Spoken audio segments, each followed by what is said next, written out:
फितूर होता है हर उम्र में जुदा जुदा, खिलौना इश्क पैसा फिर खुदा खुदा। जहां कदर नहीं वहां जाना नहीं, जो सुनता नहीं उसे समझाना नहीं, जो सच पर रूठे उसे मनाना नहीं, बेवक्त जो तकलीफ आए उससे घबराना नहीं। मौसम जैसा अगर रिश्ता बदले उस रिश्ते को दोबारा बनाना नहीं। रोजाना मंदिर जाना उत्तम है, रोजाना जप करना उत्तम है, रोजाना गीता पढ़ना भी उत्तम है, लेकिन अपने अंदर झांक कर देखना किसी दिन एकांत में बैठकर कि अब इतना करने के बाद आपके अंदर कोई परिवर्तन हुआ है? क्या आपका अहंकार कुछ नरम हुआ है? क्या कुछ कुछ पराये अपने से लगने लगे हैं? क्या प्रकृति की धीमी धीमी आवाज आपके मन को भाने लगी है? क्या कभी कभी बिना कारण आंखें भर आती हैं? क्या कभी ऐसा लगता है कि पेड़ पौधे आपसे बात करना चाह रहे हैं? या कभी ऐसा लगता है कि खिलता हुआ फूल आपसे मिलना चाह रहा है? जब आपको ऐसा लगने लगे कि आप अकेले नहीं हैं, आपके साथ संपूर्ण अस्तित्व है, तब समझना कि आप सही मार्ग पर हैं।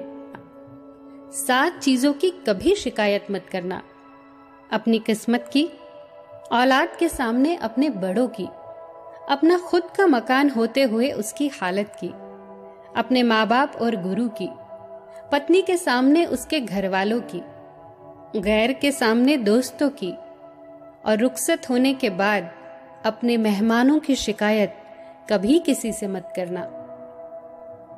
हम ईश्वर की तलाश में मंदिरों, मस्जिदों और गुरुद्वारों में जाते हैं।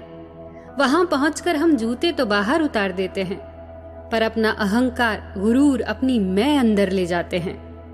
फिर हमारी आंख कहीं, कान कहीं और दिल कहीं, और दावा ये है हम सबका कि हम सच्चे पातशाह की तलाश में निकले हैं। अपनी मैं के साथ आप खुदा के दर पे तो दाखिल हो सकते हैं, पर खुदा के दिल में नहीं।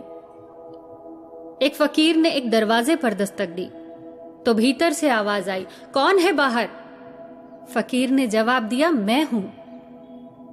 अंदर से फिर आवाज आई, अंदर भी मैं और बाहर भी मैं। दरवाजा नहीं खुला। कुछ दिन बाद फकीर ने फिर उसी दरवाजे पर दस्तक दी, फिर वही सवाल और फिर वही जवाब, और दरवाजा नहीं खुला। अब फकीर इस सवाल के जवाब को ढूंढने निकल पड़ा, और कई बरसों बाद उसने फिर उसी दरवाजे पर दस्तक दी। फिर वही सवाल, कौन है बाहर? इस बार फकीर का जवाब था, मैं तो कब की मर गई, अब तो सिर्फ तू ही तू है। और दरवाजा खुल गया।